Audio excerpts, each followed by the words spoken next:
বেশ কয়েক মাস একই স্থানে অবস্থানের পর আবারও সরে যাচ্ছে বিশ্বের বৃহত্তম হিমশৈলটি। বর্তমানে আইসবার্গটি দক্ষিণ মহাসাগরের মধ্য দিয়ে প্রবাহিত হচ্ছে বলে দাবি করেছেন ব্রিটিশ অ্যান্টার্কটিকা সার্ভের বিজ্ঞানীরা। সোমবার 16 ডিসেম্বর এক প্রতিবেদনে যুক্তরাষ্ট্রের সংবাদ মাধ্যম CNN নিউজ এ তথ্য জানায়।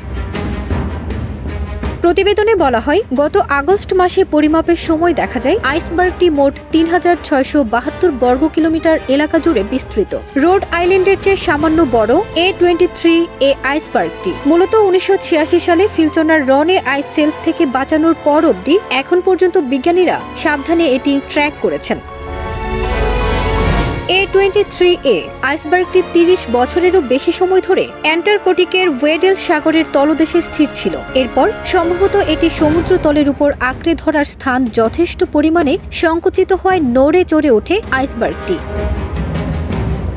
বিজ্ঞানীরা বলেছেন যে যদিও এই নির্দিষ্ট বরফখণ্ডটি সম্ভবত প্রাকৃতিক বৃদ্ধি চক্রের অংশ হিসেবে ভেঙে গিয়েছে এবং সমুদ্র পৃষ্ঠের উচ্চতা বৃদ্ধিতে কোনো ধরনের অবদান রাখবে না, জলবায়ু পরিবর্তনের কারণে আইসবার্গটির উদ্বেগজনক পরিবর্তন ঘটাচ্ছে, ফলে বিশ্বব্যাপী সমুদ্র পৃষ্ঠের উচ্চতা বৃদ্ধি পাচ্ছে।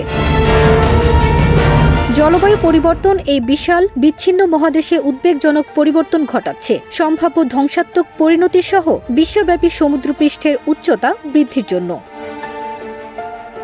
জৈব রসায়নবিদ লরা টেলর বলেন, আমরা জানি যে এই দৈত্যাকার আইসবার্গগুলো যে জলের মধ্য দিয়ে প্রবাহিত হয় সেখানে প্রয়োজনীয় নিউট্রিয়েন্ট সরবরাহ করতে পারে, ফলে বাস্তুতন্ত্রের ভারসাম্য বজায় রাখতে গুরুত্বপূর্ণ ভূমিকা পালন করে।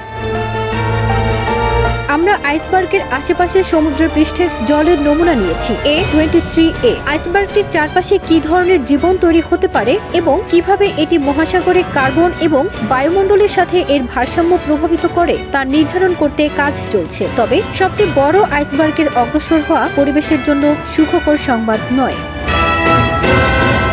ফারজানা নিকিতা, দেশ রূপান্তর।